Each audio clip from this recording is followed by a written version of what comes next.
Margaret Mead is an anthropologist who has published 26 books and over 500 articles.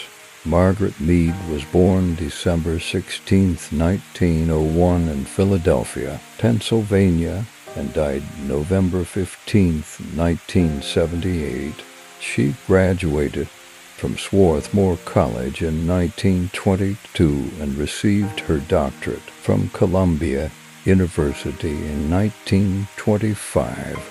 She is known for her theory of cultural relativism. This theory states that children learn the attitudes and behaviors of their culture as one of the basic building blocks of personality formation. We have compiled the most powerful quotes from her. These words will change your outlook on life and inspire you to pursue your passion with all your heart. Life in the 20th century is like a parachute jump. You have to get it right the first time. Nobody has ever before asked the nuclear family to live all by itself in a box the way we do, with no relatives, no support. We've put in an impossible situation. To demand that another love what one loves is tyranny enough, but to demand that another hate what one hates is even worse.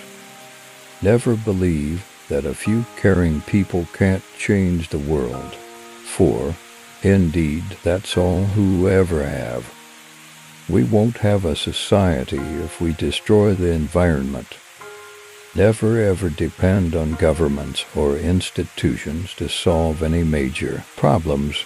All social change comes from the passion of individuals. What people say, what people do, and what they say they do are entirely different things. Our first and most pressing problem is how to do away with warfare as a method of solving conflicts between national groups within a society who have different views about how the society is to run.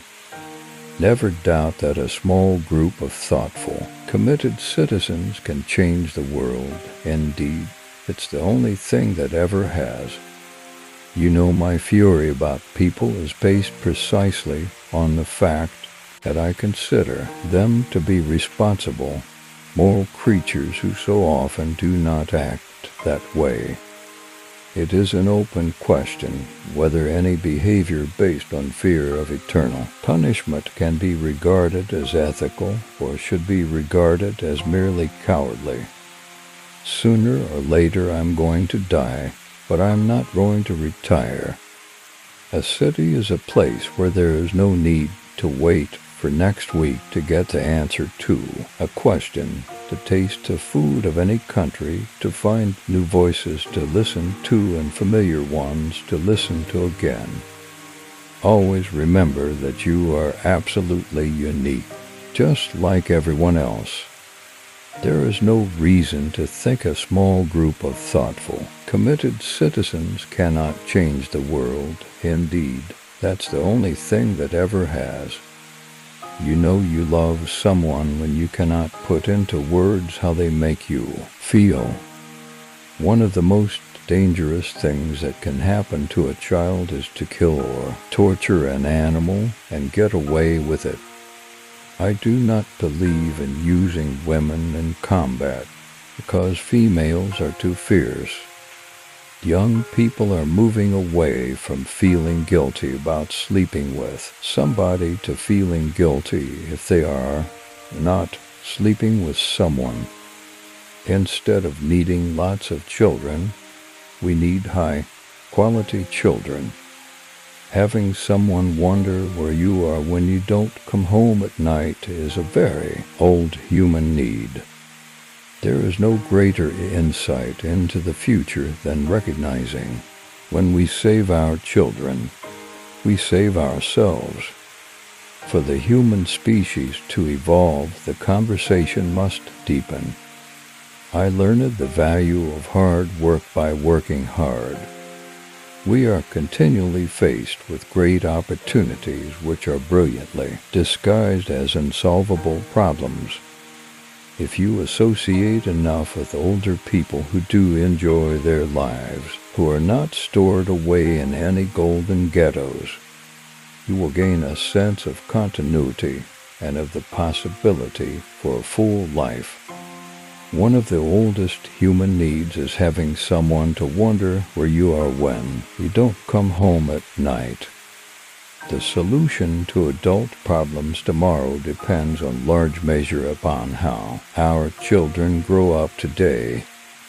The notion that we are products of our environment is our greatest sin.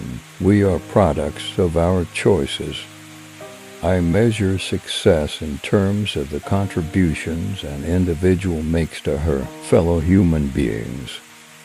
The negative cautions of science are never popular.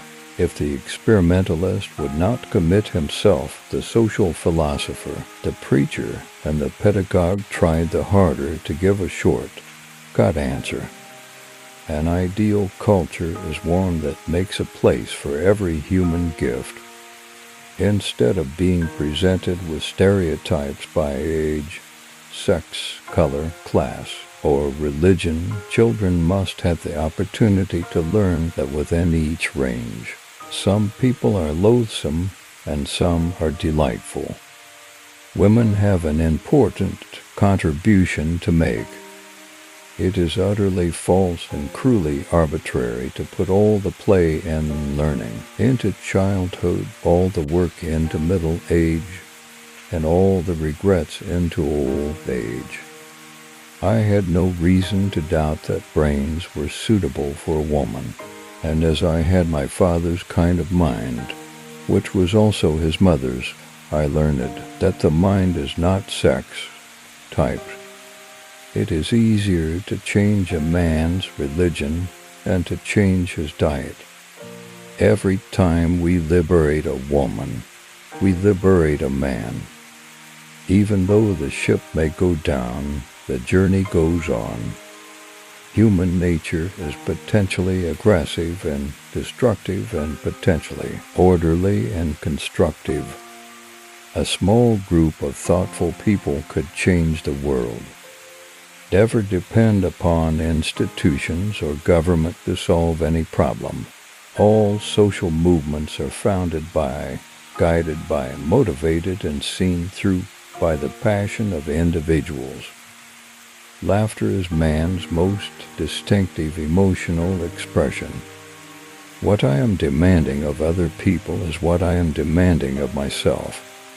I was wise enough never to grow up while fooling people into believing I had. Children must be taught how to think, not what to think. Human nature is potentially aggressive and destructive and potentially orderly and constructive.